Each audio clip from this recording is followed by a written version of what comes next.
guys doing today? Yeah? We doing good? I'm loving the beach theme going on. Y'all are killing it. I actually remembered it this week, guys. I'm so proud of me. Well, we have a lot to cover today, so I'm gonna just jump in. Are we feeling good about that? Yes. We can just jump in? Sweet. So last week, Connor talked. We are in week 2 of our series, Homecoming. And last week, Connor gave us a bit of background, kind of set the stage for where we are. Right now, Jesus is sitting, he's having a meal with some people that most of society kind of looked down on. They were like, ooh, you're talking to those people? And then some religious leaders of the day come in, they're like, Jesus, what are you doing talking to them? And Jesus, being the awesome storyteller that he is, and just being an awesome conversationalist, he's like, instead of answering your question, I'm going to tell you a story. And now Jesus' stories aren't like normal people's stories. We call them parables because Jesus likes to infuse his stories with deeper meaning, likes to infuse them with stuff that helps us to see God's character a little bit better, helps us to see ourselves a little bit better. So he jumps into one of these stories. So let's read Luke 15:11. It says, Jesus continued, "There was a man who had 2 sons. The younger one said to his father, 'Father, give me my share of the estate.' So he divided his property between them." Now let's pause there for a second, because when you look at this story, at the beginning of this, there's a lot packed into those first couple sentences. We've got a son that is coming to his dad, and I think in that time, and even in our time, coming to your parent, to your dad, and saying, "Dad, I want my inheritance now," is pretty terrible. I think we can all agree that even in our culture today, that would be an incredibly shameful thing to say. It's essentially telling his dad, "Dad, I wish you were dead because you're more useful to me that way, because then I get my inheritance, I get the money then. So God, Dad, give me the money now because I want it now."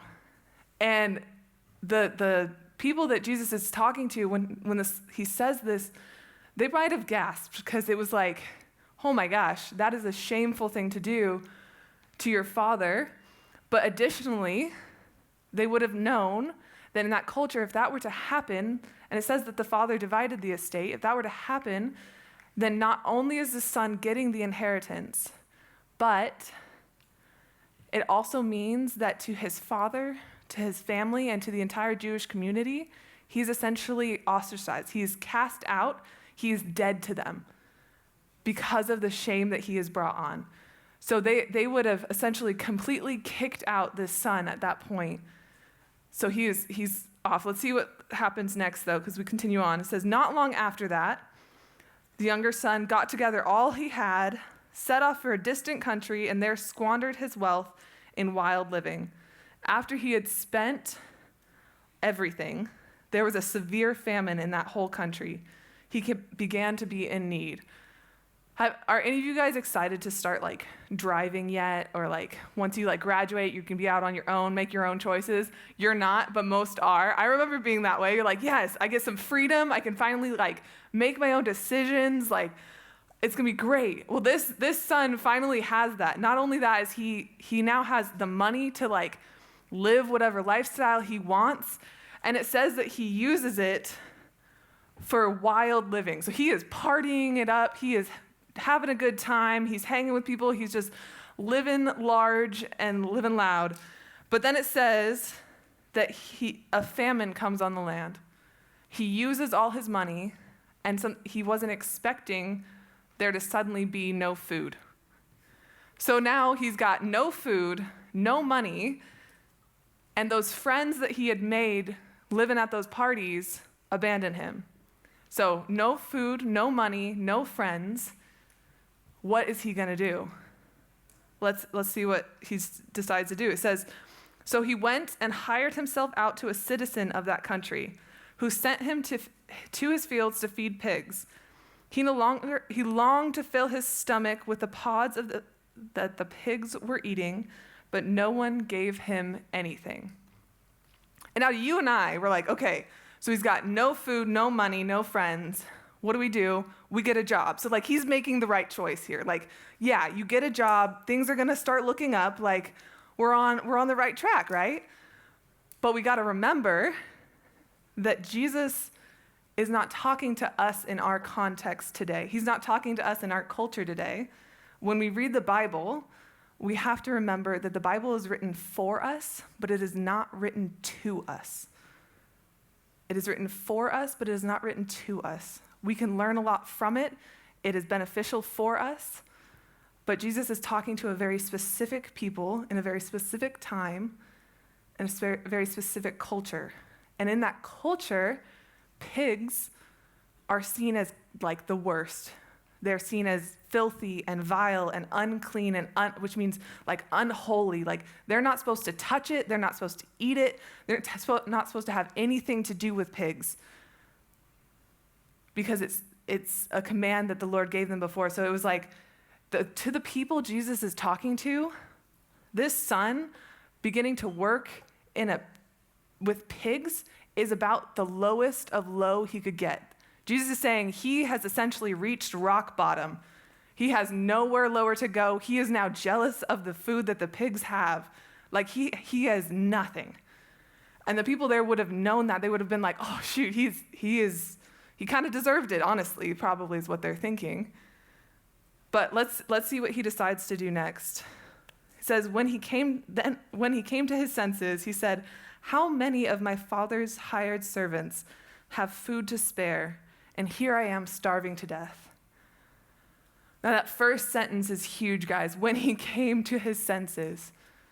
Because you see, in all of our lives, there will be moments when we have to have that same thing, when we have to come to our senses, when we have to wake up and look up and be like, oh my gosh, what am I doing in this relationship? There will be moments when you're like, what am I doing in these lies? What am I doing in this repetitious, unhealthy cycle that I'm in? What am I doing with my body? What am I doing with this addiction?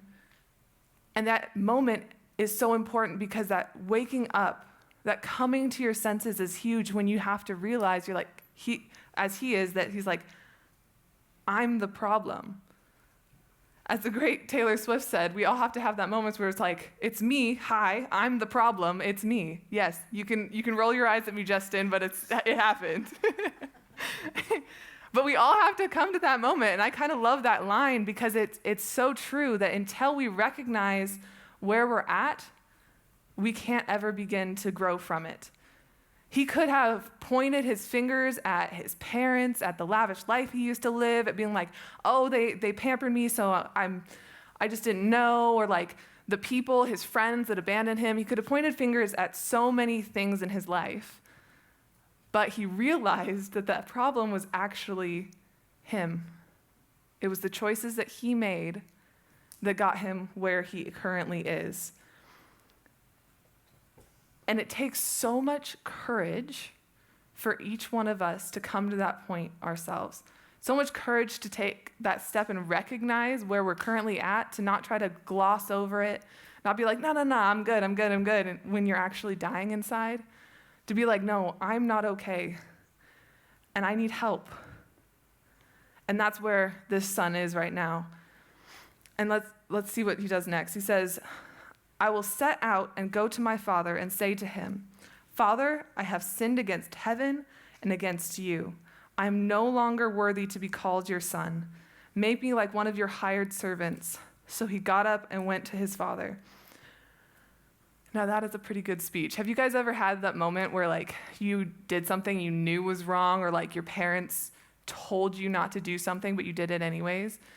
Some of you guys know that I was a figure skater growing up, and that meant that I went to practice a lot. So there was a lot of times that I would be lacing up my boots and like getting ready to go, and we had like hard guards. Are you guys familiar with hard guards? They're essentially plastic that you put over the blade to protect it so you can walk on concrete and other things like that. Well, this one day I was like 10, and I was lacing up my skates, and I had my feet propped up on this coffee table. Now, this coffee table has been in my house for years. My dad made it and like made it look gorgeous and beautiful, and so I'm propping my feet up on this, and my dad walks by and he says, don't do that, you might end up damaging it. Like, you might end up scraping it. I was like, nah, I've done this 1,000 times, I'll be fine, like, I'll be careful. And he's like, okay. He continues on. A few minutes later, I was tying him as tight as I can for the ankle support, and I'm tying it tight, and then, and I slip, and I scrape the coffee table. And I was like my stomach just sank. I was like, oh gosh, like exactly what my dad said would happen happened, and now I have to face my dad. And I'm like, oh my gosh, I'm starting to come up with things in my head of like, how am I gonna tell my dad? Like, what is he gonna say? And I have to like walk down this hallway towards his office, and my legs are shaking, and my stomach the nerves are going in, and like, this is what I imagine this son is going through. He has to walk back to his father. He has to face his dad. And I know that my dad loves me, and I know that he's gonna forgive me, but I still felt all the nerves. Whereas remember, this son, his family essentially, traditionally, he's dead to them. He does not know what his dad is gonna say. So he is walking back, he's making the journey back, and I can just imagine him in his head, like rehearsing the lines, rehearsing what he's gonna say, but then he gets a little closer and he's like, the nerves spike in his body, and he's like, oh my gosh, what is gonna happen? Maybe his legs start shaking, but he's like, barely getting one foot in front of the other as he gets closer. And let's see what happens next. It says, but while he was still a long way off, his father saw him and was filled with compassion for him. He ran to his son, threw his arms around him, and kissed him. The son said to him, Father, I have sinned against heaven and against you. I am no longer worthy to be called your son. But the father said to his servants, quick, bring the best robe and put it on him. Put a ring on his finger and sandals on his feet. Bring the fattened calf and kill it. Let's have a feast and celebrate. For this son of mine was dead and is alive again. He was lost and is found. So they began to celebrate. Wow, that is crazy. The father not only sees his son from far away, recognizes him, doesn't wait for him to like come to him and like fall on his face and beg for forgiveness. He runs, he sprints to his son as fast as he can, bear hugs him, and then he doesn't even let his son finish the well-scripted like speech that he had planned. But instead he's like, no, you are my son. Get the robe, get the ring, get the sandals, which were representative of restoration as a son, not as a servant, as the son was asking, but as a son. He's like, you are my son. I do not care what you did or what you have done. You are my son.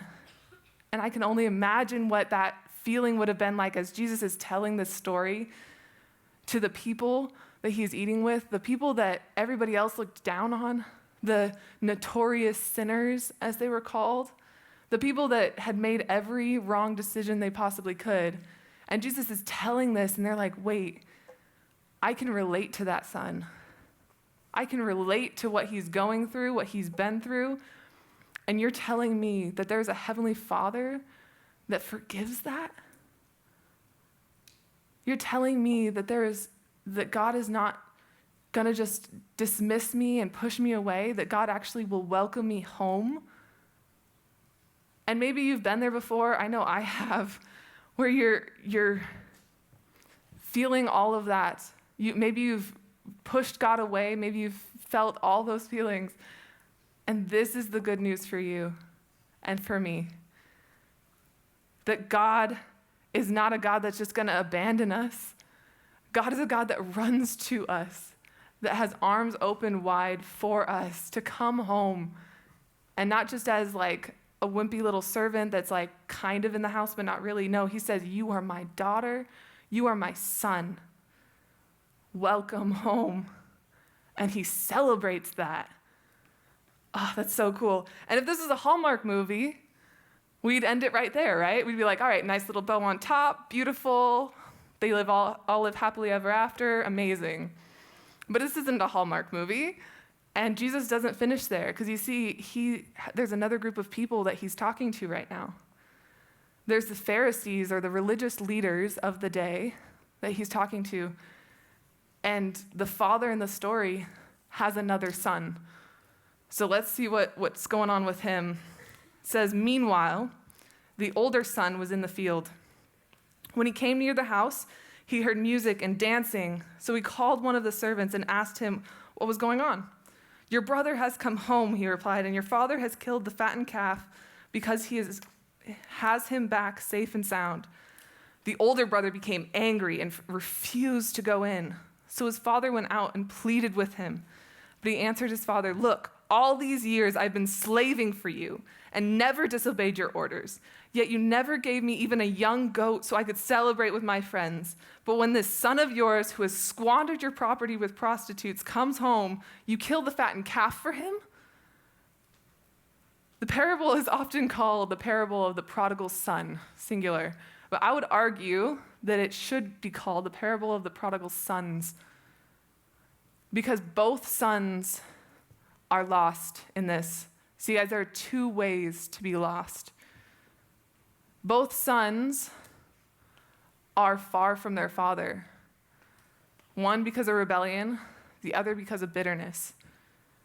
When I look at this older brother, I see entitlement, I see judgment, I see pride, I see self-righteousness, I see anger, and you guys, I see me. The part of me that thinks that God owes me something. The part of me that's like, "God, I've been following you for so long, I earned this." The part of me that wishes and that kind of wants Christianity to be about following the rules. The part of me that sometimes focuses and judges on other people's brokenness and it kind of ignores my own. There are two ways to be lost. The older brother is so focused on doing for his father. Let's read what he said again. It said, "But he answered his father, 'Look, all these years I have been slaving for you and never disobeyed your orders. Yet you never gave me even a young goat so I could celebrate with my friends. But when this son of yours who has squandered your property with prostitutes comes home, you kill the fattened calf for him.'" There's a lot we can hear in that, but he is essentially in one fell swoop. He is disowning his brother. He says, "This son of yours has squandered your property." But he's also saying, "I deserved better.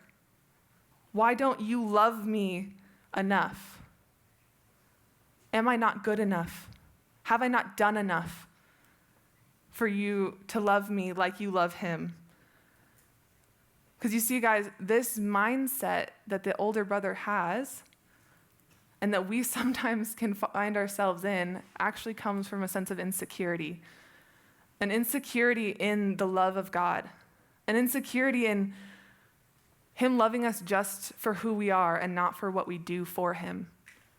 We can get so focused on doing this and doing that and working hard and being good and doing everything that God tells us to do to be good enough for God. But that's not what God asks us.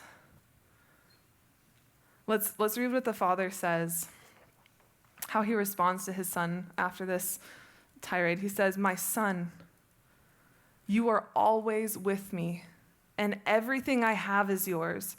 But we had to celebrate and be glad because this brother of yours was dead and is alive again. He was lost and is found." He's saying, "My son, I already love you completely. You didn't have to earn it. You didn't have to slave away. You just had to be my son. I already love you completely. But it is right that we should celebrate because your brother has come home." You see, guys, that "God, you owe me" mentality, or the "I have to be good enough" mentality, can sometimes make us push others outside of the kingdom. We're like, "Well, I'm good enough because I'm working hard, but them, they're clearly not." And that can make us put up walls for other people to come and know Jesus as well. That mentality of God, the insecurity of, does God love me just for being me, can cause us sometimes to push others out and be like, well, I'm not sure about God loving me, and you act worse than me, so therefore, obviously, God can't. You have to get your act together. It's a whole unhealthy cycle that can happen. But what Jesus is saying here is because of the love of God, there is nothing we can do that'll make him love us more or make him love us less. And because of that love, we should be the ones holding the door for people when they're coming home. We should be the loudest voice celebrating them coming home. We should be the one cheering them on and helping them, carrying them to the door so they can go through and be in relationship with the Father. That love, because we know the Father's love, should be what prompts us to want others to come in as well. There's nothing you can do that can make God love you more or less than he already does, because he loves you completely. So the good news for you and me today, for all of us, the one who's been running away, who's maybe felt like they've been doing all the wrong things, who's been pushing God away, come home. God's waiting. He's so excited. He's watching. He's waiting for you, ready to just engulf you in that big, big hug.